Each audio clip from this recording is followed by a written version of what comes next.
How's it going, everybody? This is Alex of Man vs. Cube, and for the first time on my channel, I have decided to do a 6x6 main of 3. First of all, this is a series that I want to try to work on for the future of my channel, when I will do a commentary over averages on events that I average over 1 minute or more, which include 5x5, 6x6, 7x7, and Mega Makes. I would like to quickly mention that just like on 4x4, I actually use the YAO method as well for 6x6. For some reason, when I was solving a 6x6 normally, there were ridiculous times when somehow I would not get the centers in their right place. I don't know if it's because I was just losing focus while I was going as fast as I can or what it was, but having to reposition them into the right place would really kill a lot of time and really affect my solves. I find YAO to be extremely helpful for this problem.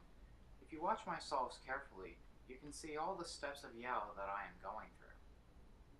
I definitely want to give a shout out to an old friend of mine, Neil Morales, when he posted a video a few years ago of himself doing walkthrough solves on 6x6 using YAO. Even though it wasn't a tutorial, I was able to process the idea and learn relatively quickly, and it really did make a difference. Now, Neil hasn't really posted a lot of videos as of recently, but if you're interested, you can still check out his channel in the link that I will put in the description below. Neil Morales, if you are watching this video, that really was a great video that you posted a few years ago. Anyway, when it comes to this new series that I've been thinking about working on, I would like to have commentaries about motorsports, such as NASCAR, IndyCar, and Formula One. Besides speed cubing, racing really is a big part of my life, and I've been thinking about sharing my thoughts on certain races or incidents that happen during races or on certain racing drivers, plus a lot more. I do want to quickly mention that this footage is actually pretty old. I actually filmed this back in July. It took me a while to even process what I should talk about first when it comes to racing. Also, I was very busy with work. However, I thought that a good way to start this series would be a review on the 2018 IndyCar Series season.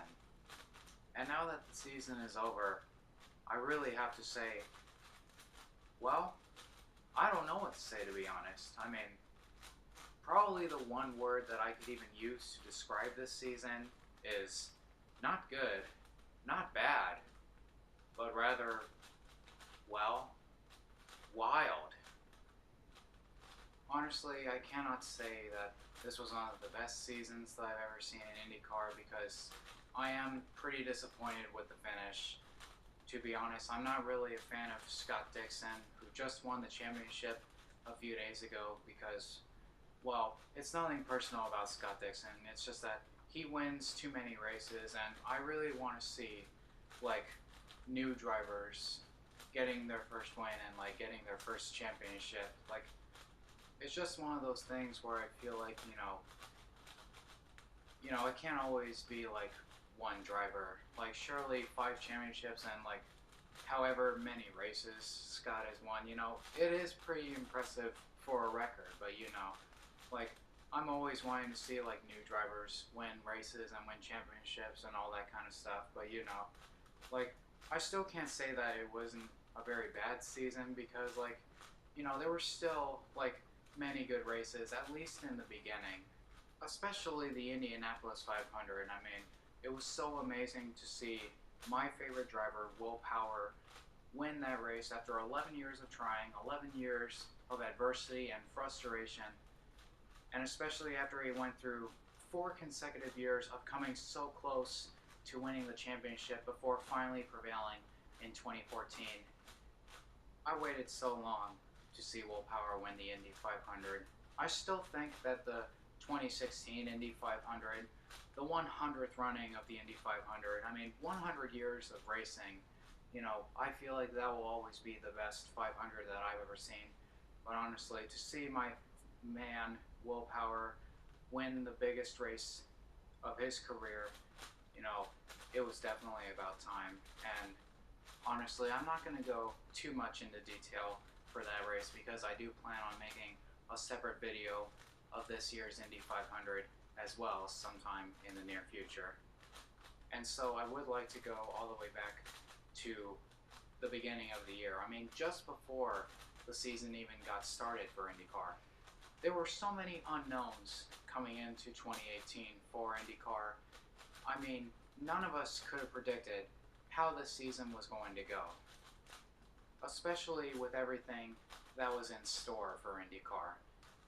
New cars with new chassis, new drivers coming into the sport, some other drivers moving from one team to a different one, but it was especially surprising to even know that probably one of the biggest names in IndyCar, if not the biggest name, Elio Castroneves, not even having a full-time ride with Team Penske, although he was able to land a ride for Team Penske for the IndyCar Grand Prix at the Indianapolis road course and the Indy 500.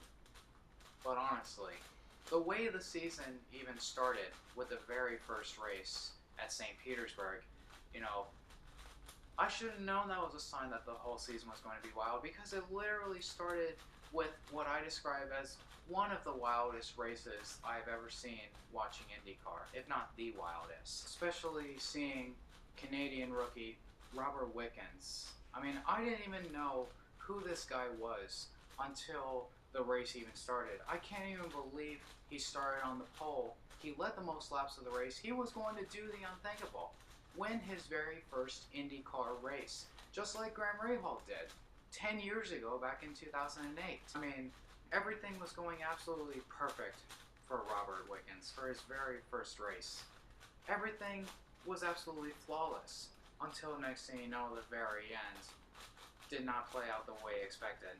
As we can see right here, I just got a 2-minute and 16-second solve. That was a really good solve for me. I averaged between like 2-minute 25 and 2-minute 35 on 6x6, and I was pretty excited to get that solve on camera. That's a very good solve for me, so that was pretty cool. Anyway, back to the race. Robert was doing so well for his very first race in IndyCar until next thing you know, a caution comes out with a few laps to go, which was going to trigger a late race restart, all because of a driver who clearly proves in his very first start he can't even drive for crap. Rene Binder, whoever the hell he is, if he wasn't even in that race, absolutely none of that crap would have happened at the end of the race. When Alexander Rossi made just one mistake on the restart trying to overtake Robert, and he lit up the brakes and slid up into Robert and knocked him out of the lead. I still cannot believe he didn't even win a race this year. I can't believe how good he was this year compared to all these other rookies. Matthias Lace, Pedro Fittipaldi, all these other guys who are either that bad or are just not with a good enough team to compete to win races and championships. I can't believe how good he was this year. And for his season to end in a very spectacular crash at Pocono makes it even more shocking. Honestly, I'm not going to go too much detail into the crash at Pocono because I want to save that for some other time and talk more about Robert YuXin. And Alexander Rossi, one of my championship favorites coming into this season. I mean, first knocking the win out of a first-time winner's hands, then locking up the brakes in the second race at Detroit to give away the win to his teammate Ryan Hunter-Reay, and now giving away the championship on the first lap of the final race of the season. Honestly, Alex has absolutely disappointed me this year. As much as I don't like Scott Dixon, I still can't believe what a comeback he has had this year. I mean, he literally had probably the worst wreck of his career last year in the Indianapolis 500 in 2017. He was that close to death. It's a miracle he wasn't even injured. And he was able to continue for the rest of that season. And he comes back this year to win the championship for the 5th time. Honestly, it doesn't matter if he goes through even a downfall. I mean, he didn't have the best year in 2016 or 17. He was still winning races, but not that many. But he was very inconsistent. 2016, he finished for the first time outside the top 3 in points since 2005. And he wasn't off to the best start this year. He was off to a pretty slow start. And after the Indy 500, all of a sudden, something snapped. Suddenly, he flicked the switch, and he started winning races and showing decent finishes. How does he even make it through Portland? How does he make it through that crash unscathed? There's no stopping him. Sure, I could say that Scott Dixon is a good driver. Of course he is. But I just feel like he wins too many times. He's just like the Jimmy Johnson of IndyCar. And I don't like Jimmy Johnson. Well, that's a story for another time. Anyway, what is it going to take to take down Scott Dixon next year? What does 2019 hold for us? What is next? Well, I guess that's a question that will be answered next year. Anyway, guys, this meet of 3 has come to an end. Let's take a look at my times. A 2-minute 27.47 mean of 3. Pretty good. Sub 2-minute 30. That's a very good average for me, especially for my first on YouTube. Anyway, that is my review of the 2018 iZod IndyCar Series season. Whether you are a racing fan or a speedcuber, be sure to be subscribed. Thank you guys so much for watching. I'm Alex Max, till we meet again.